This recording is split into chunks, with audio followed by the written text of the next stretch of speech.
Don't you love knowing that you are the creator of your own reality and that the unfavorable circumstances in your life right now can change if you just change your thinking? These circumstances in your life have been created by you, by the way that you've been viewing yourself and the way that you've been viewing your desire in relation to you.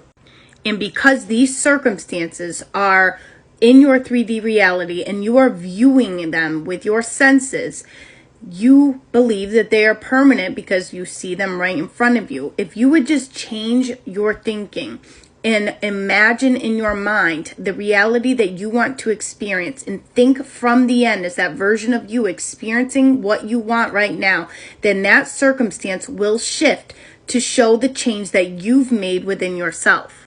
Never give your power away to anything outside of you. Everything is coming from within you. Everything in your reality is just reflecting you. So once you change within, then your outer reality will shift. So do not give up and keep going. Follow me for more tips.